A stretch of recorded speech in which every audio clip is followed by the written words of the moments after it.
Assalamualaikum warahmatullahi wabarakatuh. Untuk materi di minggu ketiga mata kuliah kimia analitik yaitu tentang analisis kualitatif pendahuluan dan analisis kualitatif penggolongan kation. Nah, berikut adalah tahapan analisis kualitatif kation dan anion. Yang pertama adalah analisis pendahuluan, yang kedua adalah analisis penggolongan, dan yang ketiga adalah analisis penetapan. Terlebih dahulu kita mempelajari analisis pendahuluan.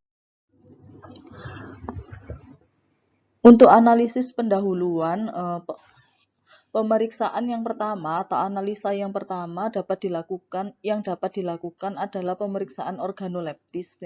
Namanya organoleptis berarti menggunakan organ atau panca indera kita. Nah, di antaranya pemeriksaan organoleptis adalah bau zat, kemudian bentuk zat, warna nyala api, serta kelarutan zat.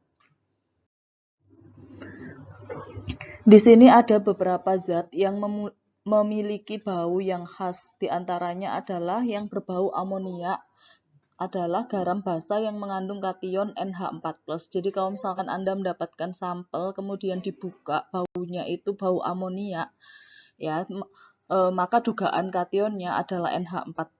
Namun demikian nanti dia harus diuji penggolongan dan uji penetapan lagi. Kemudian yang kedua adalah bau asam. Nah, bau asam ini adalah biasanya anion yang mengandung CH3COO-. Kemudian bau belerang adalah garam yang mengandung anion S2-. Kemudian bau telur busuk adalah garam yang mengandung sulfida atau H2S. Kemudian berdasarkan ciri fisik dari bentuk zat. Nah, bentuk zat di sini ada yang bentuknya padatan, ada yang larutan. Padatan pun ada padatan yang dia padatan yang kering ya, powder, ada yang dia padatan yang higroskopis atau dia padatan yang mudah berair. Kemudian di sini ada yang merupakan padatan, contohnya ada NaCl, CuSO4 dan lain sebagainya. Kemudian kalau sampel-sampel yang mengandung larutan, ini kebanyakan adalah sampel-sampel senyawa organik atau pelarut organik ya.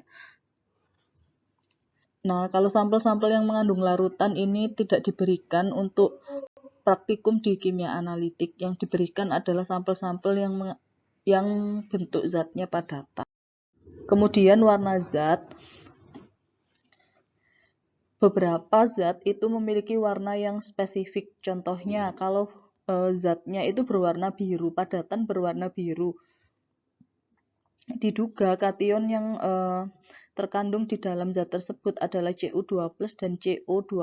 Kemudian kalau zatnya berwarna hijau, diduga zatnya mengandung kation Ni2+, Cr3+, atau Fe2+. Kemudian kalau berwarna coklat, adalah kation Fe3+ dan Cd4+.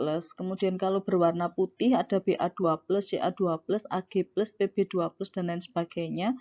Kemudian kalau garamnya berwarna jingga, maka diduga mengandung anion CrO42-. Nah, apabila Anda mendapatkan zat-zat yang berwarna, seharusnya analisisnya kan lebih enak karena tidak semua zat itu berwarna, dan zat-zat yang berwarna itu menunjukkan kation yang spesifik, terutama kation-kation golongan transisi.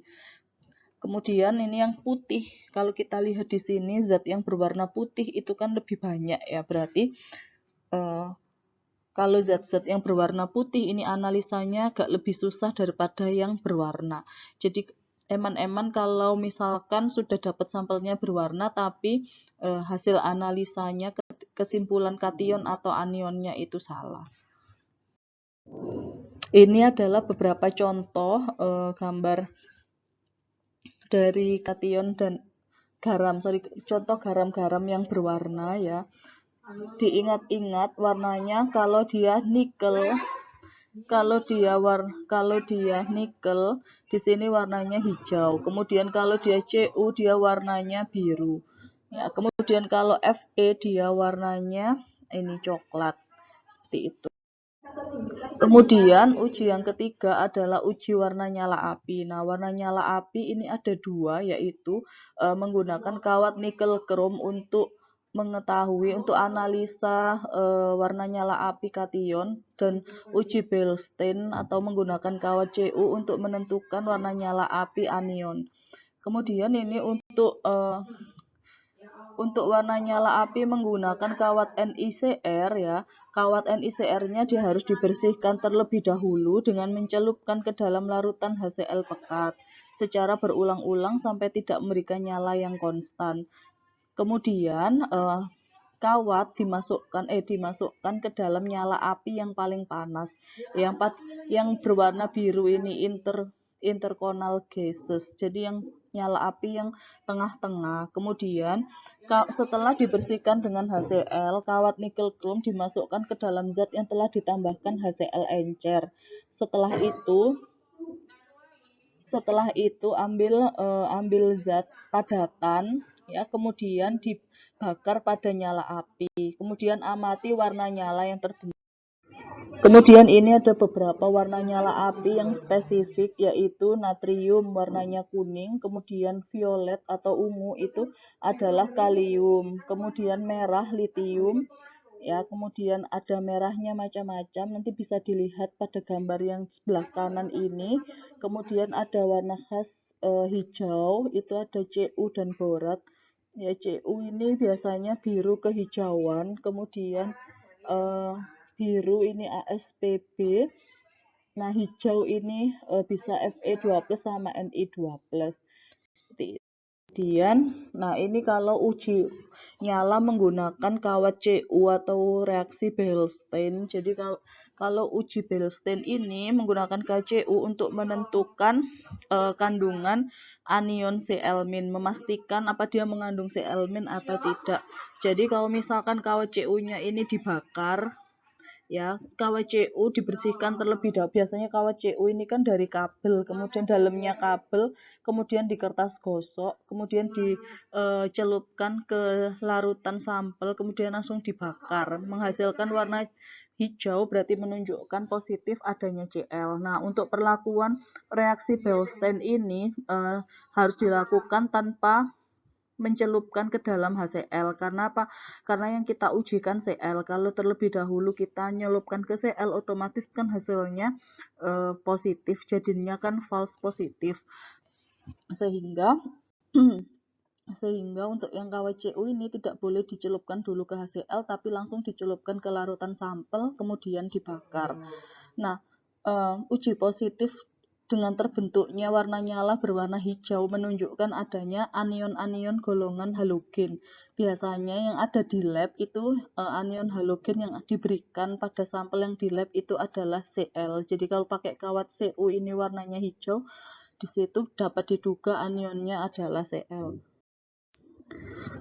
Kemudian uji kelarutan zat di dalam air. Nah, uji kelarutan zat di dalam air ini kan ada golongan zat, kemudian kelarutan sama larut dan tidak larut. Jadi semua asam itu dia larut di dalam air kecuali H2SiO3. Kemudian semua basa dengan kation K, Na, NH4, CaBa sama Sr, ya, jadi basa yang berikatan dengan kation golongan alkali dan alkali tanah, itu dia larut di dalam air. Selain itu dia tidak larut di dalam air. Contohnya FeOH. Nah, berarti kan dia tidak ada di dalam kotak sini ya, berarti dia kan masuk di lainnya, berarti FeOH3 ya, itu dia tidak larut air. Kemudian garam-garam K plus Na plus NH4+ yang berikatan dengan semua anion itu dia akan larut air. Jadi kalau misalkan ada KCl, KNO3, K2CO3, Na2CO3, semua dia berikatan dengan anion apapun itu dia larut air.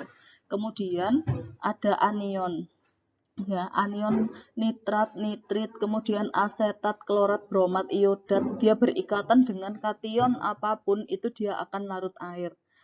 Kemudian ada ClBrI. Nah, ClBrI ini di sini kan ada lainnya itu larut, kemudian yang tidak larut itu Ag Hg2 2+ sama Pb 2+.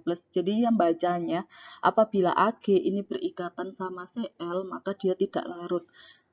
Pb berikatan dengan I berarti dia tidak larut. Nah, selain dari kation ini maka larut. Ya, contohnya kalau misalkan kita punya Fe berikatan sama Cl ya, FeCl3 berarti dia larut di dalam air. Kemudian, nah ini apa yang terjadi apabila zat tersebut tidak larut di dalam air? Apabila tidak larut di dalam air, maka dia harus dilarutkan dengan pelarut lain yang sesuai. Nah, tahapannya apabila dia sudah tidak larut di dalam air dingin, maka harus dilarutkan di dalam aqueous panas. Ini ya nomor 1. Sama aqueous dingin dia tidak larut, maka dia harus dipanasi atau dilarutkan dalam aqueous panas. Nah, kemudian jika dia tidak larut sama aqueous panas, berarti dia dapat dilarutkan menggunakan HCl encer dingin. HCl encer dingin. Apabila tidak larut juga pakai HCl encer dingin, maka dipanaskan. Ya, larutan zatnya yang ditambahkan HCl encer dingin tadi dipanaskan pada Bunsen. Kemudian di sini ada beberapa zat yang dia itu larutnya di HCl.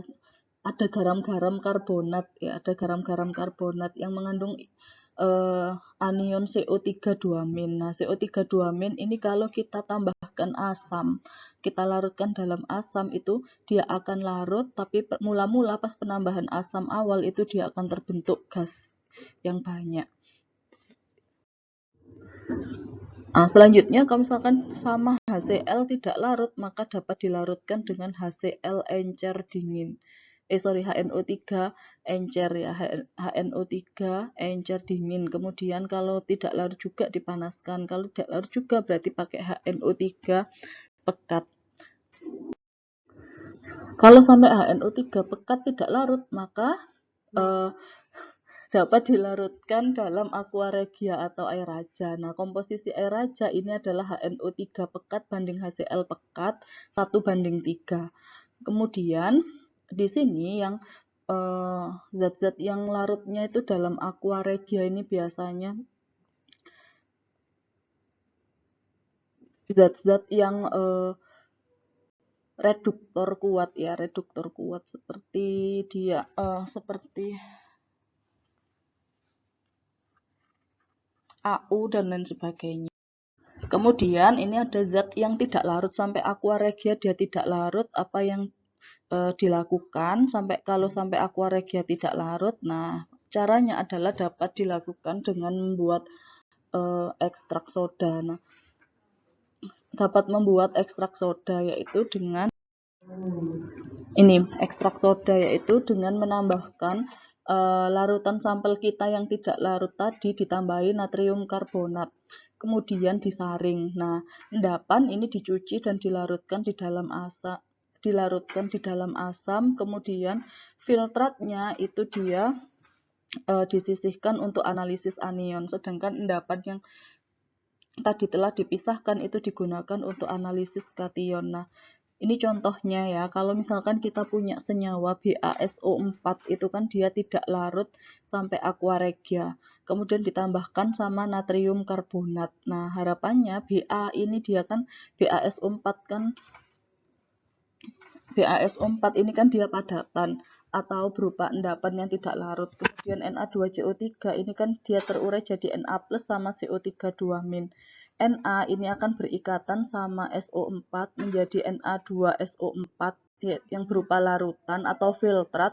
Kemudian Ba akan berikatan dengan CO3 menjadi BaCO3 endapan. Nah, dari sini filtrat sama endapan kan bisa dipisahkan. Sehingga dari endapan ini tadi kan kita dapat kation Ba, maka dari itu di sini kation endapan itu kan digunakan untuk analisa kation. Kemudian SO4 ini kan anion ya, berupa larutan, sehingga filtrat dari ekstrak soda ini digunakan untuk analisa anion. Endapan yang diperoleh dari ekstrak soda ini dia harus dilarutkan di dalam asam. Kenapa? Karena di sini pada endapannya itu ada CO3. CO3 ini kan dia menyebabkan zatnya ini susah larut juga di dalam Aqueduct. Sehingga pencucian dengan asam tujuannya adalah membuat CO3 ini menjadi gas CO2, sehingga untuk analisa kation Ba ini terlebih dahulu dapat dilarutkan. Terima kasih untuk analisa penggolongan sampai sini. Selanjutnya akan saya lanjutkan video tentang analisa penggolongan.